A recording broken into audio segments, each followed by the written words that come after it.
ನಮಸ್ಕಾರ ರೀ ಎಲ್ಲರಿಗೂ ದ್ವಿತಿ ಲಾಗ್ ಚಾನಲ್ಗೆ ಸ್ವಾಗತ ರೀ. ನಾನು ಇವತ್ತಿನ ವಿಡಿಯೋದಲ್ಲಿ ಕ್ರಿಸ್ಪಿ ಆದಂಥ ಸಜ್ಜಿ ರೊಟ್ಟಿನ ಹೆಂಗೆ ಮಾಡೋದು ಅಂತೇಳಿ ತೋರ್ಸತ್ತೀನಿ ರೀ. ಒಮ್ಮೆ ಈ ಥರ ಸಜ್ಜಿ ರೊಟ್ಟಿ ಮಾಡಿ ಇಟ್ಕೊಂಡು ಅಂದ್ರೆ 15 ದಿವಸದವರೆಗೂ ನಾವು ಸ್ಟೋರ್ ಮಾಡಿ ಇಟ್ಕೊಂಡು ತಿನ್ಬೋದು ರೀ. ರುಚಿಯಾಗಿರ್ತಾವೆ ರೀ, ಹಾಗೆ ಅಷ್ಟೇ ಕ್ರಿಸ್ಪಿಯಾಗಿರ್ತಾವೆ. ಹೆಂಗೆ ಮಾಡೋದಂತ ನೋಡೋಣ ಬರ್ರಿ. ಇವಾಗ ನಾನು 2 ಗ್ಲಾಸ್ನಷ್ಟು ನೀರನ್ನು ಹಾಕ್ಕೊಳತ್ತೀನಿ ರೀ. ನೀವು ಎಷ್ಟು ರೊಟ್ಟಿ ಮಾಡ್ತೀರಾ ಅದ್ರ ಮೇಲೆ ಡಿಪೆಂಡ್ ಇರುತ್ತೆ. ನೀರು ಪೂರ್ತಿಯಾಗಿ ಕುದಿಬೇಕ್ರಿ. ಅವು ನೀರು ಕುದಿಯಾಕಿಟ್ಟ ಅಲ್ಲಿವರೆಗೂ ನಾನು ಇಲ್ಲಿ ಹಿಟ್ಟನ್ನು ಚಾಣಿಸ್ಕೊಳತ್ತೀನಿ ರೀ. ಇಲ್ಲಿ ನಾನು ಸಜ್ಜಿ ಹಿಟ್ಟನ್ನು ತೊಗೊಂಡೇನಿ ರೀ. ಅದಕ್ಕೆ ಏನೇನು ಇಂಗ್ರೀಡಿಯೆಂಟ್ಸ್ ಹಾಕಿ ನಾನು ಬೀಸಾಕ ಕೊಟ್ಟಿದ್ದೆ ಅಂತ ಇನ್ನೊಂದು ವಿಡಿಯೋ ಇದೆ, ಅದನ್ನು ಡಿಸ್ಕ್ರಿಪ್ಷನ್ ಬಾಕ್ಸ್ನಲ್ಲಿ ಹಾಗೆ ಕಮೆಂಟ್ನಲ್ಲಿ ಪಿನ್ ಮಾಡಿರ್ತೇನೆ ರೀ. ಒಂದು ಸಲ ಚೆಕ್ ಮಾಡಿರಿ. ತುಂಬ ಕ್ರಿಸ್ಪಿಯಾಗಿ ಬರ್ತಾವ್ರಿ, ಈಸಿಯಾಗಿ ಮಾಡ್ಕೋಬೋದು. ನೀರು ನೋಡಿರಿ ಈ ತೆರನಾಗಿ ಗುಳ್ಳೆ ಗುಳ್ಳೆಯಾಗಿ ಮೇಲೆ ಬರ್ತಿರಬೇಕು. ಇವಾಗ ನಾನು ಅದಕ್ಕೆ ಸ್ವಲ್ಪ ರುಚಿಗೆ ತಕ್ಕಷ್ಟು ಉಪ್ಪನ್ನು ಹಾಕ್ಕೊಳತ್ತೀನಿ ರೀ. ಹಂಗೆ ಒಂದು ಅರ್ಧ ಸ್ಪೂನಷ್ಟು ಅರಿಶಿನ ಪುಡಿ ಹಾಕ್ಕೊಳತ್ತೀನಿ ರೀ. ಅರಿಶಿನ ಪುಡಿ ಹಾಕೊಳ್ಳೋದ್ರಿಂದ ಕಲರ್ ಚೆನ್ನಾಗಿ ಬರ್ತಾವ್ರಿ. ಯಾಕಂದರೆ ಸಜ್ಜೆ ಸ್ವಲ್ಪ ಕಪ್ಪಗಿರುತ್ತೆ, ಹಿಟ್ಟು ಸಹಿತ ಕಪ್ಪಗಿರುತ್ತೆ. ಈ ತೆರನಾಗಿ ಅರಿಶಿನ ಪುಡಿ ಹಾಕ್ಕೊಳ್ಳೋದ್ರಿಂದ ರೊಟ್ಟಿ ಕಲರಾಗಿ ಬರ್ತಾವ್ರಿ. ಹಾಗೆ ಜಾಸ್ತಿ ಹಾಕೊಳಕ್ಕೆ ಹೋಗಬೇಡ್ರಿ, ಯಾಕಂದ್ರೆ ಅದು ಸ್ವಲ್ಪ ಸ್ಮೆಲ್ ಒಂದು ವೀಕ್ ಆದ ತಕ್ಷಣ ಸ್ಮೆಲ್ ಬರೋಕ್ಕೆ ಸ್ಟಾರ್ಟ್ ಆಗ್ತೈತೆ ರೀ. ಹಾಗೆ ಹುಳನೂ ಆಗುತ್ತೆ. ಅದಕ್ಕೋಸ್ಕರ ಜಾಸ್ತಿ ಅರಿಶಿನ ಪುಡಿ ಹಾಕೊಳಕ್ಕೆ ಹೋಗಬೇಡ್ರಿ.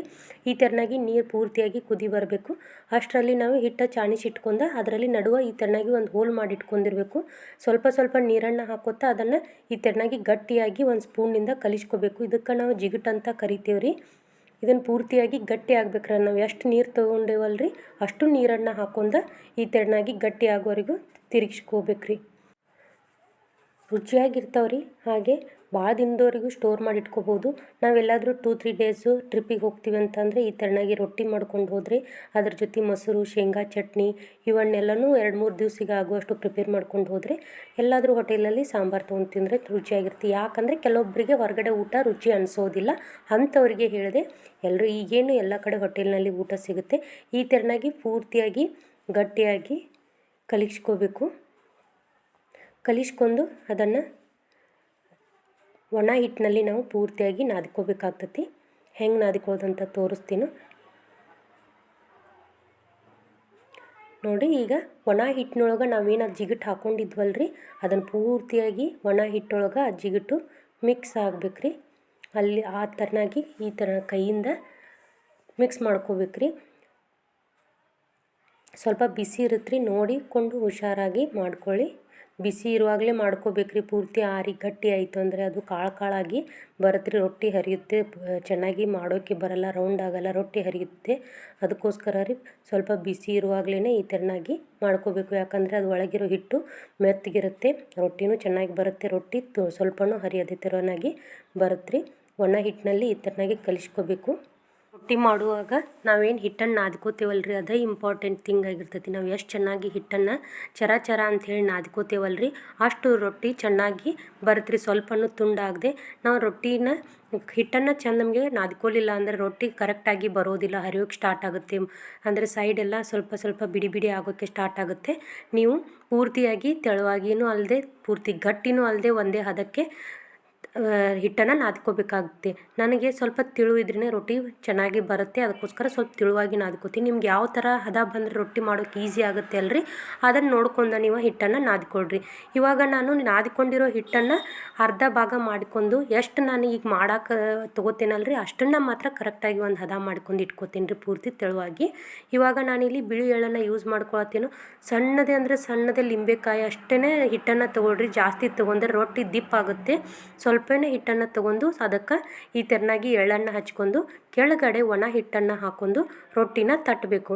ನಾವು ಲಟ್ಟಿಸಿ ಸಹಿತ ಮಾಡ್ಬೋದು. ನೀವು ಲಟ್ಟಿಸಿ ಮಾಡ್ತೀನಿ ಅಂತಾದರೆ ನಾನು ಇನ್ನೊಂದು ವಿಡಿಯೋನ ಮಾಡಿದ್ದೀನಿ, ಅದರದ್ದು ಲಿಂಕನ್ನು ಡಿಸ್ಕ್ರಿಪ್ಷನ್ ಬಾಕ್ಸ್ನಲ್ಲಿ ಹಾಕಿರ್ತೀನಿ. ಒಂದು ಸಾರಿ ಚೆಕ್ ಮಾಡಿ ನೋಡಿ. ಈ ಥರನಾಗಿ ಈಸಿಯಾಗಿ ಬಡ್ಕೋಬೋದು. ತಟ್ಟಿ ಮಾಡಿದ ರೊಟ್ಟಿನೇ ತುಂಬ ಟೇಸ್ಟಿಯಾಗಿರುತ್ತೆ, ರುಚಿಯಾಗಿರುತ್ತೆ. ಯಾಕಂದರೆ ಅದು ಮೊದಲಿನ ಕಾಲದಿಂದ ನಮ್ಮ ಅಜ್ಜಿಯವರು ಮಾಡ್ತಾ ಇರುವಂಥ ರೊಟ್ಟಿ ಮಾಡ್ಕೊಂಡು ಬರ್ತಿರೋದು ಅಲ್ವಾ. ಈ ಥರನಾಗಿ ತಟ್ಟಿ ಮಾಡಿದ್ರೇ ಅದಕ್ಕೊಂದು ರುಚಿ ಇರುತ್ತೆ.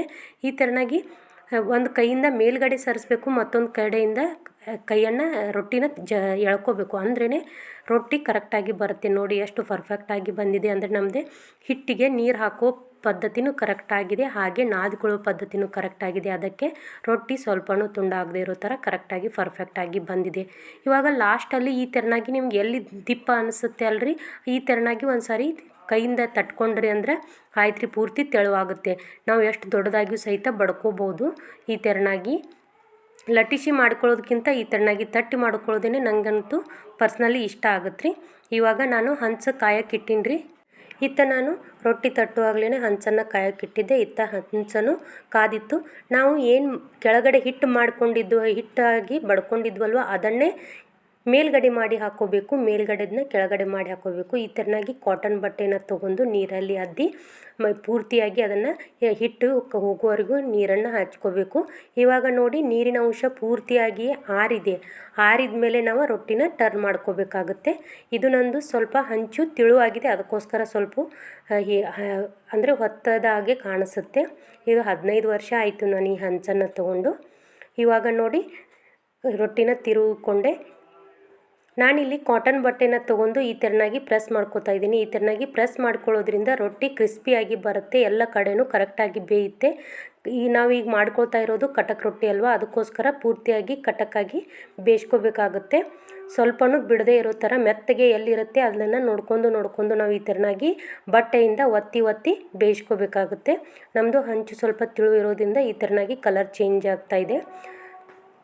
ಈ ಥರನಾಗಿ ಎಲ್ಲಿ ಮೆತ್ತಗೆ ಇರುತ್ತೆ ಅಲ್ಲಿ ಬಟ್ಟೆನ ಒತ್ತಿ ಬೇಯಿಸ್ಕೋಬೇಕಾಗುತ್ತೆ. ಇವಾಗ ನೋಡಿ ನಮಗೆ ಕ್ರಿಸ್ಪಿ ಆದಂಥ ರೊಟ್ಟಿ ರೆಡಿ ಆಯಿತು. ಇದೇ ಥರನಾಗಿ ಇನ್ನೊಂದು ರೊಟ್ಟಿನ ಮಾಡ್ಕೊಳ್ಳೋದು ಹೇಗಂತ ತೋರಿಸ್ತಾ ಇದ್ದೀನಿ. ಇವಾಗ ಸೇಮ್ ನಮಗೆ ಸಣ್ಣದ ಅಗದಿ ಸಣ್ಣದ ಉಳ್ಳೆನ ತೊಗೋಬೇಕು. ದೊಡ್ಡದು ತೊಗೊಂಡು ಅಂದರೆ ರೊಟ್ಟಿ ದಿಪ್ಪಾಗುತ್ತೆ, ಕ್ರಿಸ್ಪಿಯಾಗಿ ಬರಲ್ಲ, ಕಟಕ್ ಅನ್ನೋಕ್ಕೆ ಸ್ಟಾರ್ಟ್ ಆಗುತ್ತೆ. ಈ ಥರನಾಗಿ ಮೊದಲಿಗೆ ಒಂದೇ ಕೈಯಿಂದ ತಟ್ಕೋಬೇಕು. ಕೆಳಗಡೆ ಒಣ ಹಿಟ್ಟು ಹಾಕಿ ತಟ್ಕೊಂಡ್ರೆ ರೊಟ್ಟಿ ತಿರುಗೋಕ್ಕೆ ಸ್ಟಾರ್ಟ್ ಆಗುತ್ತೆ. ಆಮೇಲೆ ಎರಡೂ ಕೈಯಿಂದ ತಟ್ಕೋಬೇಕು. ಒಂದು ಕೈಯಿಂದ ಮೇಲ್ಗಡೆ ಎಳ್ಕೊಂಡ್ರೆ ಮತ್ತೊಂದು ಕೈಯಿಂದ ಹಿಟ್ಟನ್ನು ಕೆಳಗಡೆ ಎಳ್ಕೊಂಡು ತುಂಬ ಈಸಿಯಾಗಿ ಮಾಡ್ಕೋಬೋದು. ನಾನು ಇಲ್ಲಿ ಸ್ವಲ್ಪ ಫಾಸ್ಟಾಗಿ ತೋರಿಸ್ತಾ ಇದ್ದೀನಿ, ಇಲ್ಲಾಂದರೆ ವಿಡಿಯೋ ಫುಲ್ ಲೆಂತಿ ಆಗುತ್ತೆ ಅಂತ. ಇವಾಗ ಈ ಥರನಾಗಿ ತಟ್ಕೊಂಡು ಪೂರ್ತಿ ಎಲ್ಲ ಕಡೆನೂ ತೆಳುವಾಗಿ ತಟ್ಕೋಬೇಕು. ಲಾಸ್ಟಿಗೆ ನಿಮಗೆ ಎಲ್ಲಿ ದಿಪ್ಪ ಇದೆ ಅಂತ ನೋಡ್ಕೊಂಡು ಸ್ವಲ್ಪ ತಟ್ಕೊಳ್ಳಿ. ಇವಾಗ ಹಂಚು ಕಾದಿತ್ತು. ನಾವೇನು ತಟ್ಕೊಂಡಿದ್ವಲ್ವ ಹಿಟ್ಟಿತ್ತು, ಅದೇ ರೊಟ್ಟಿನ ಮೇಲ್ಗಡೆ ಮಾಡಿ ಹಾಕ್ಕೋಬೇಕು.